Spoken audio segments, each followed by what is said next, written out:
جنگ بالکل ہوگی. خدا ہمارے ساتھ ہے. خدا ہمارے ساتھ ہے. خدا ہمارے ساتھ ہے.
کسی قیمت جنگ نہیں کرے گا صلاح الدین سے.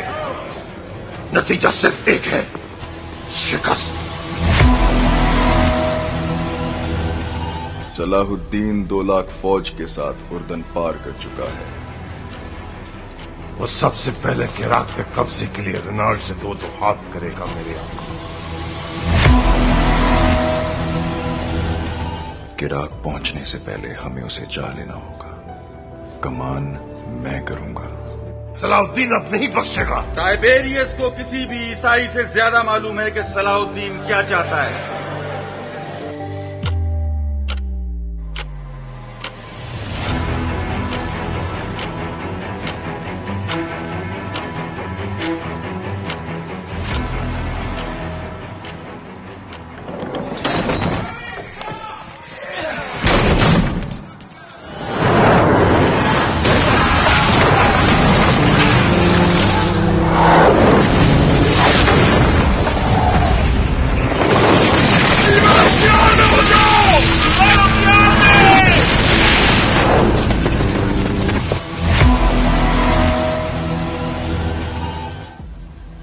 یروشلم ہمارا نہیں رہا.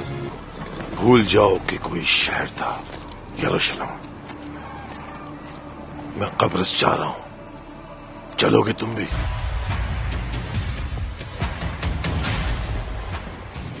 وعدہ کرتا ہوں میں کہ ہر فرد کو عیسائی علاقوں تک رسائی دی جائے گی. تمہاری عورتیں، بچے، بوڑھے اور تمہاری ملکہ، ہر روح کو، چاہے نائٹ ہو کہ فوجی، چاہے کوئی ہو. مجھے قسم ہے اللہ کی، کسی کو خراش تک نہیں آئے گی. عیسائیوں نے فتح کے بعد کسی مسلمان کو زندہ نہیں جانے دیا تھا. آپ کا شاید یاد نہیں، میرا نام ہے صلاح الدین. صلاح الدین.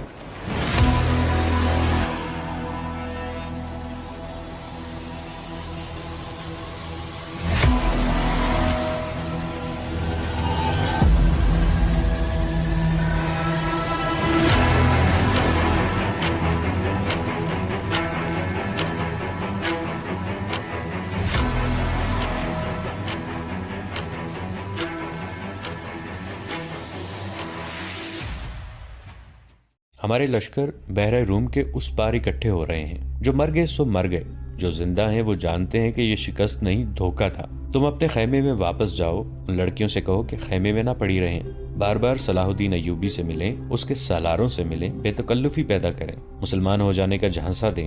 آگے وہ جانتی ہیں کہ انہیں کیا کرنا ہے. سب سے پہلے تو یہ معلوم کرنا ہے کہ یہ ہوا کیا. موبی نے کہا، کیا سوڈانیوں نے ہمیں دھوکہ دیا ہے؟ میں یقین کے ساتھ کچھ نہیں کہہ سکتا. رابن نے کہا، میں نے حملے سے بہت پہلے مصر میں پھیلائے ہوئے اپنے جاسوسوں سے جو معلومات حاصل کی تھی وہ یہ ہیں کہ صلاح الدین ایوبی کو سوڈانیوں کے 50,000 محافظ لشکر پر بھروسہ نہیں. حالانکہ یہ مسلمانوں کے وائس رائے مصر کی اپنی فوج ہے. ایوبی نے آ کر مصری فوج تیار کر لی ہے. سوڈانی اس میں شامل نہیں ہونا چاہتے. ان کے کمانڈر ناجی نے ہم سے مدد طلب کی تھی. میں نے اس کا خط دیکھا تھا اور میں نے تصدیق کی تھی کہ یہ خط ناجی کا ہی ہے اور اس میں کوئی دھوکہ نہیں، مگر ہمارے ساتھ ہماری تاریخ کا سب سے بڑا دھوکہ ہوا ہے. مجھے یہ معلوم کرنا ہے کہ یہ ہوا کیسے، کس نے کیا. میں یہ چھان بین کیے بغیر واپس نہیں جا سکتا. شاہ اگسٹ نے بڑے فخر سے کہا تھا کہ میں مسلمانوں کے گھروں کے اندر کے بھید معلوم کر کے ان کی بنیادیں ہلا دوں گا. اب تصور کرو موبی، شہنشاہ کے دل پر کیا گزر رہی ہوگی. وہ مجھے سزائے موت سے کم سزا دے گا، صلیب کا قہر مجھ پر الگ نازل ہوگا. میں سب جانتی ہوں. موبی نے کہا، جذباتی باتیں نہ کرو، عمل کی بات کرو. مجھے بتاؤ کہ میں کیا کروں. رابن کے اعصاب پر اپنا فرض اور شکست کا احساس اس حد تک غالب تھا کہ اسے یہ بھی احساس نہیں تھا کہ موبی جیسی دلکش لڑکی جس کے ایک ایک نقش اور جسم کے انگ انگ میں شراب کا طلسم بھرا ہوا تھا اس کے سینے سے لگی ہوئی ہے، اور اس کے ریشم جیسے ملائم اور لمبے بال اس کے آدھے چہرے کو ڈھانپے ہوئے ہیں. رابن نے ان بالوں کے لمس کو ذرا سا محسوس کیا اور کہا، موبی، تمہارے یہ بال ایسی مضبوط زنجیریں ہیں جو صلاح الدین ایوبی کے گرد لپٹ گئیں تو تمہارا غلام ہو جائے گا. لیکن تمہیں سب سے پہلے جو کام کرنا ہے وہ یہ ہے کہ کرسٹوفر اور اس کے ساتھیوں سے کہو کہ وہ تاجروں کے بھیس میں ناجی کے پاس پہنچے اور معلوم کریں کہ اس کے لشکر نے بغاوت کیوں نہیں کی اور یہ راز فاش کس طرح ہوا کہ اس سے فائدہ اٹھا کر صلاح الدین ایوبی نے گنتی کے چند ایک دستے گھات میں بٹھا کر ہماری 3 افواج کا بیڑا غرق کر دیا. اور انہیں یہ بھی کہو کہ معلوم کریں کہ ناجی صلاح الدین ایوبی سے ہی تو نہیں مل گیا اور اس نے ہمارا یہی حشر کرانے کے لیے تو خط نہیں لکھا تھا. اگر ایسا ہی ہوا ہے تو میں اپنے جنگی منصوبوں میں رد و بدل کرنا ہوگا. مجھے یقین ہو گیا ہے کہ اسلامیوں کی تعداد کتنی ہی تھوڑی کیوں نہ ہو، انہیں ہم آسانی سے شکست نہیں دے سکتے. ضروری ہو گیا ہے کہ ان کے حکمرانوں کا اور عسکری قیادت کا جذبہ ختم کیا جائے. ہم نے تم جیسی لڑکیاں عربوں کے حرموں میں داخل کر دی ہیں. تم نے بات پھر لمبی کر دی ہے. موبی نے اسے ڈرتے ہوئے کہا، ہم اپنے گھر میں ایک بستر پر نہیں لیٹے ہوئے کہ بڑے مزے سے ایک دوسرے کو کہانیاں سناتے رہیں. ہم دشمن کے کیمپ میں قید اور پابند ہیں، باہر سنتری پھر رہے ہیں، رات گزرتی جا رہی ہے. ہمارے پاس لمبی باتوں کا وقت نہیں. ہمارا مشن تباہ ہو چکا. اب بتاؤ کہ ان حالات میں ہمارا مشن کیا ہونا چاہیے. ہم 7 لڑکیاں اور 6 مرد ہیں. ہم کیا کریں؟ ایک یہ کہ ناجی کے پاس جائیں اور اس کے دھوکے کی چھان بین کریں. پھر کسے اطلاع دیں؟ تم کہاں ملو گے؟ میں یہاں سے فرار ہو جاؤں گا، رابن نے کہا. لیکن فرار سے پہلے اس کیمپ، اس کی نفری اور ایوبی کے آئندہ عزائم کے متعلق تفصیل معلوم کروں گا. اس شخص کے متعلق ہمیں بہت چوکنا رہنا ہوگا. اس وقت اسلامی قوم میں یہ واحد شخص ہے جو صلیب کے لیے خطرہ ہے، ورنہ اسلامی خلافت ہمارے جال میں آتی جا رہی ہے. شاہ ایملرک کہتا ہے کہ مسلمان اتنے کمزور ہو گئے ہیں کہ اب ان کو ہمیشہ کے لیے اپنے پاؤں میں بٹھانے کے لیے صرف ایک حلے کی ضرورت ہے. مگر اس کا یہ عزم محض خوش فہمی ثابت ہوا. مجھے یہاں رہ کر ایوبی کی کمزوریاں دیکھنی ہیں اور تمہیں 5 آدمیوں کے ساتھ مل کر سوڈانی لشکر کو بھڑکانا اور بغاوت کرانی ہے. نہایت ضروری یہ ہے کہ ایوبی زندہ نہ رہے. اگر وہ زندہ رہے تو ہمارے اس قید خانے میں زندہ رہے جہاں وہ عمر کی آخری گھڑی تک سورج نہ دیکھ سکے اور رات کو آسمان کا اسے ایک بھی تارا نظر نہ آئے. تم پہلے اپنے خیمے میں جاؤ اور اپنی 6 لڑکیوں کو ان کا کام سمجھا دو.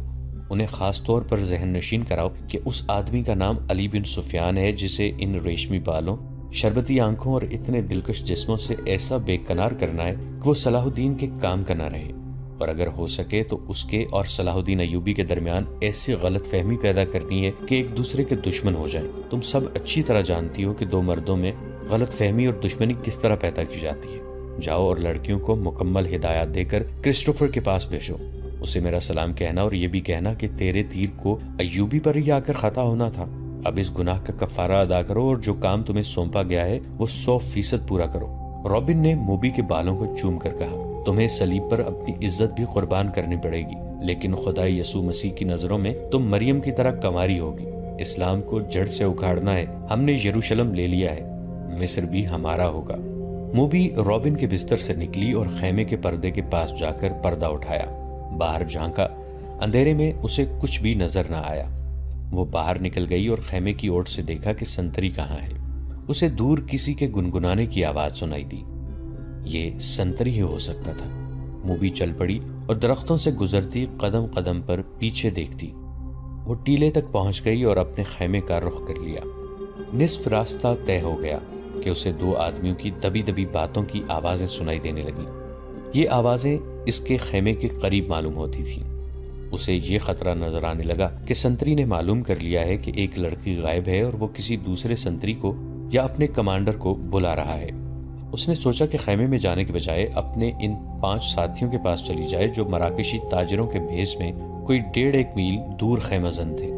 مگر اسے یہ خیال بھی آ گیا کہ اس کی گمشدگی سے باقی لڑکیوں پر مصیبت آ جائے گی۔ وہ تھیں تو پوری چالاک، پھر بھی ان پر پابندیاں سخت ہونے کا خطرہ تھا اور کوئی چارہ کار بھی نہ تھا۔ موبی ذرا اور آگے چلی گئی تاکہ 2 آدمیوں کی باتیں سن سکے۔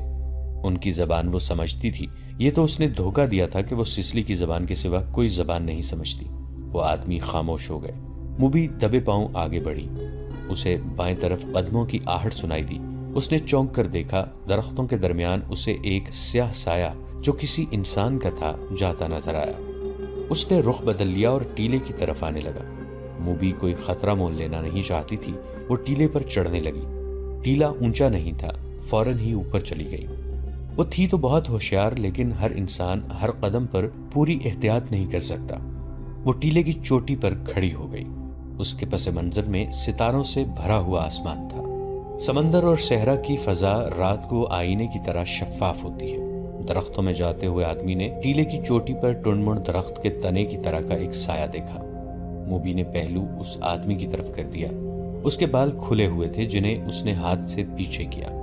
اس کی ناک، سینے کا ابھار اور لمبا لبادہ تاریکی میں بھی راز کو فاش کرنے لگا۔ یہ آدمی رات کے سنتریوں کا کماندار تھا۔ وہ آدھی رات کے وقت کیمپ کی گشت پہ نکلا اور سنتریوں کو دیکھتا پھر رہا تھا۔ یہ سنتریوں کی تبدیلی کا وقت تھا۔ کماندار اس لیے زیادہ چوکس تھا کہ سلطان ایوبی 3 سالاروں کے ساتھ کیمپ میں موجود تھا۔ سلطان ڈسپلن کا بڑا ہی سخت تھا۔ ہر کسی کو ہر لمحہ خطرہ لگا رہتا تھا کہ سلطان رات کو اٹھ کر گشت پر آ جائے گا۔ کماندار سمجھ گیا کہ ٹیلے پر کوئی لڑکی کھڑی ہے۔ اسی شام کمانداروں کو خبردار کیا گیا تھا کہ صلیبیوں نے جاسوسی اور تخریب کاری کے لیے لڑکیوں کو استعمال کرنا شروع کر دیا ہے۔ یہ لڑکیاں صحرائی خانہ بدوشوں کے بحروپ میں بھی ہو سکتی ہیں اور ایسی غریب لڑکیوں کے بھیس میں بھی جو فوجی کیمپوں میں کھانے کی بھیک مانگنے آتی ہیں، اور یہ لڑکیاں اپنے آپ کو مغویہ اور مظلوم ظاہر کر کے پناہ بھی مانگ سکتی ہیں۔ کمانداروں کو بتایا گیا تھا کہ آج 7 لڑکیاں سلطان کی پناہ میں آئی ہیں جنہیں بظاہر رحم کر کے مگر انہیں مشتبہ سمجھ کر پناہ میں لے لیا گیا ہے۔ اس کماندار نے یہ احکام سن کر اپنے ایک ساتھی سے کہا تھا، اللہ کرے ایسی کوئی لڑکی مجھ سے پناہ مانگے، اور وہ دونوں ہنس پڑے تھے۔ اب آدھی رات کے وقت جب سالار کیمپ سو رہا تھا، اسے ٹیلے پر ایک لڑکی کا ہیولا نظر آ رہا تھا۔ پہلے تو وہ ڈرا کہ یہ چڑیل یا جن ہو سکتا ہے۔ اس نے نئے سنتری کو لڑکیوں کے خیمے پر کھڑا کر کے اسے بتایا تھا کہ اندر 7 لڑکیاں ہیں۔ اس نے پردہ اٹھا کر دیکھا تو دیے کی پیلی روشنی میں اسے 7 بستر نظر آئے تھے۔ ہر لڑکی نے منہ بھی کمبلوں میں ڈھانپ رکھا تھا۔ سردی زیادہ تھی۔ اس نے اندر جا کر یہ نہیں دیکھا تھا کہ 7 بستر خالی ہیں اور اس پر کمبل اس طرح رکھے گئے ہیں جیسے ان کے نیچے لڑکیاں سوئی ہوئی ہوں۔ اسے معلوم نہیں تھا کہ 7ویں لڑکی ٹیلے پر اس کے سامنے کھڑی ہے۔ وہ کچھ دیر سوچتا رہا کہ اسے آواز دے یا اس تک خود جائے، یا اگر وہ جن چڑیل ہے تو اس کے غائب ہونے کا انتظار کرے۔ تھوڑی سی دیر کے انتظار کے بعد بھی لڑکی غائب نہ ہوئی، بلکہ وہ 2-3 قدم آگے چلی اور پھر پیچھے کو چل پڑی اور پھر رک گئی۔ کماندار، جس کا نام فخر المصری تھا، آہستہ آہستہ ٹیلے تک گیا اور کہا، کون ہو تم؟ نیچے آؤ۔ لڑکی نے ہرن کی طرح چوکڑی بھری اور ٹیلے کی دوسری طرف اتر گئی۔ فخر کو یقین آ گیا کہ کوئی انسان ہے، جن یا چڑیل نہیں۔ وہ تنومند مرد تھا، ٹیلا اونچا نہیں تھا، وہ لمبے لمبے ڈگ بھرتا ٹیلے پر چڑھ گیا۔ ادھر بھی اندھیرا ہی تھا۔ رات کی خاموشی میں اسے لڑکی کے قدموں کی آہٹ سنائی دی۔ وہ ٹیلے سے دوڑتا اترا اور لڑکی کے پیچھے گیا۔ لڑکی اور تیز دوڑ پڑی۔ فاصلہ بہت تھا، لیکن فخر مرد تھا، فوجی تھا اور چیتے کی رفتار سے دوڑ رہا تھا۔ ٹیلے کے پیچھے اونچی نیچی زمین، خشک جھاڑیاں اور کہیں کہیں کوئی درخت تھا۔ بہت سا دوڑ کر فخر المصری نے محسوس کیا کہ اس کے آگے تو کوئی بھی نہیں۔ اس نے رک کر ادھر ادھر دیکھا۔ اسے اپنے پیچھے اور بہت بائیں لڑکی کے قدموں کی آہٹ سنائی دی۔ وہ تربیت یافتہ لڑکی تھی۔ جہاں اسے حسن اور شباب کے استعمال کی تربیت دی گئی تھی، وہاں اسے فوجی ٹریننگ بھی دی گئی تھی اور خنجر زنی کے داؤ پیچ بھی سکھائے گئے تھے۔ وہ ایک درخت کی اوٹ میں چھپ گئی تھی۔ فخر آگے گیا تو وہ دوسری طرف دوڑ پڑی۔ یہ تعاقب آنکھ مچولی کی مانند تھا۔ فخر کو اندھیرا پریشان کر رہا تھا۔ موبی کے قدم خاموش ہو جاتے تو وہ رک جاتا، قدموں کی آواز سنائی دیتی تو وہ دوڑ پڑتا۔ غصے سے وہ باولا ہوا جا رہا تھا۔ اس نے یہ جان لیا کہ یہ کوئی جوان لڑکی ہے۔ اگر بڑی عمر کی ہوتی تو اتنی تیز اور اتنا زیادہ نہ بھاگ سکتی۔ تعاقب میں فخر 2 میل فاصلہ طے کر گیا۔ موبی نے جھاڑیوں اور اونچی نیچی زمین سے بہت فائدہ اٹھایا۔ اس کے مرد ساتھیوں کا ڈیرا قریب آ گیا تھا۔ وہ دوڑتی ہوئی وہاں تک جا پہنچی۔ اس نے اپنے آدمیوں کو آوازیں دیں۔ وہ گھبرا کے جاگے اور خیمے سے باہر آئے۔ ایک نے مشل جلا لی۔ یہ ڈنڈے کے سرے پر لپیٹے ہوئے کپڑے تھے۔ ان کی آگ کی روشنی بہت زیادہ تھی۔ فخر نے تلوار سونت لی اور ہانپتا کامتا ان کے سامنے جا کھڑا ہوا۔ اس نے دیکھا کہ یہ 5 آدمی لباس سے سفری تاجر نظر آتے ہیں اور مسلمان لگتے ہیں۔ لڑکی ان میں سے ایک کی ٹانگوں کو دونوں بازوؤں میں مضبوطی سے پکڑے بیٹھی ہوئی تھی۔ مشل کے ناچتے شعلے میں اس کے چہرے پر گھبراہٹ اور خوف نظر آ رہا تھا۔ اس کا سینہ ابھر اور بیٹھ رہا تھا۔ اس کی سانسیں بری طرح اکھڑی ہوئی تھیں۔ یہ لڑکی میرے حوالے کر دو، فخر المصری نے حکم کے لہجے میں کہا۔ یہ ایک نہیں، ایک آدمی نے التجا کے لہجے میں جواب دیا۔ ہم نے تو 7 لڑکیاں آپ کے سلطان کے حوالے کی ہیں، آپ اسے لے جا سکتے ہیں۔ نہیں، موبی نے اس کی ٹانگوں کو اور مضبوطی سے پکڑتے ہوئے روتے ہوئے اور خوف زدہ لہجے میں کہا، میں اس کے ساتھ نہیں جاؤں گی۔ یہ لوگ عیسائیوں سے زیادہ وحشی ہیں۔ ان کا سلطان انسان نہیں، سانڈ ہے، درندہ ہے۔ اس نے میری ہڈیاں بھی توڑ دی ہیں۔ میں اس سے بھاگ کر آئی ہوں۔ کون سلطان؟ فخر نے حیران سا ہو کے پوچھا۔ وہی جسے تم صلاح الدین ایوبی کہتے ہو، موبی نے جواب دیا۔ وہ اب مصر کی عربی بولی بول رہی تھی۔ یہ لڑکی جھوٹ بول رہی ہے، فخر نے کہا اور پوچھا، یہ ہے کون؟ تمہاری کیا لگتی ہے؟ اندر آ جاؤ دوست، باہر سردی ہے۔ ایک آدمی نے فخر سے کہا، تلوار نیام میں ڈال لو، ہم تاجر ہیں، ہم سے آپ کو کیا خطرہ؟ آؤ اس لڑکی کی بپتا سن لو۔ اس نے آہ بھر کے کہا، میں آپ کے سلطان کو مرد مومن سمجھتا تھا، مگر ایک خوبصورت لڑکی دیکھ کر وہ ایمان سے ہاتھ دھو بیٹھا۔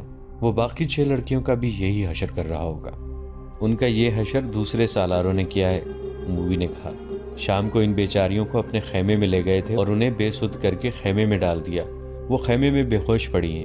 فخر المصری تلوار نیام میں ڈال کر ان کے ساتھ خیمے میں چلا گیا۔ اندر جا کر بیٹھے تو ایک آدمی نے آگ جلا کر قہوے کے لیے پانی رکھا اور اس میں جانے کیا کچھ ڈالتا رہا۔ دوسرے آدمی نے فخر سے پوچھا کہ اس کا رتبہ کیا ہے۔ اس نے بتایا کہ وہ کماندار اور عہدیدار ہے۔ انہوں نے اس کے ساتھ بہت سی باتیں کی جن سے انہوں نے اندازہ کر لیا کہ یہ شخص عام قسم کا سپاہی نہیں اور ذمہ دار فرد ہے، ذہین اور دلیر بھی ہے۔ ان لوگوں میں سے ایک نے، جو کرسٹوفر تھا، فخر کو 7 لڑکیوں کی بالکل وہی کہانی سنائی جو صلاح الدین ایوبی کو سنائی تھی۔ انہوں نے فخر کو یہ بھی بتایا کہ سلطان ایوبی نے ان کے متعلق کیا کہا تھا۔ ان لڑکیوں نے سلطان کو یہ پیشکش بھی کی تھی کہ وہ اپنے گھروں کو تو واپس نہیں جا سکتی اور عیسائیوں کے پاس بھی نہیں جانا چاہتی، اس لیے وہ مسلمان ہونے کو تیار ہیں، بشرطے کہ کوئی اچھے رتبوں والے عسکری ان کے ساتھ شادی کر لیں۔ ہم نے سنا تھا کہ سلطان صلاح الدین ایوبی کردار کے لحاظ سے پتھر ہے۔ ہم ہر روز سفر پر رہنے والے تاجر ہیں، انہیں کہاں ساتھ لیے لے پھرتے۔ انہیں سلطان کے حوالے کر دیا گیا، مگر سلطان نے اس لڑکی کے ساتھ جو سلوک کیا وہ اس کی زبانی سن لو۔ فخر المصری نے لڑکی کی طرف دیکھا تو لڑکی نے کہا، ہم بہت خوش تھیں کہ خدا نے ہمیں ایک فرشتے کی پناہ دی ہے۔ سورج غروب ہونے کے بعد سلطان کا ایک محافظ آیا اور مجھے کہا کہ سلطان بلا رہا ہے۔ میں باقی 6 لڑکیوں کی نسبت ذرا زیادہ خوبصورت ہوں۔ مجھے توقع نہیں تھی کہ تمہارا ایوبی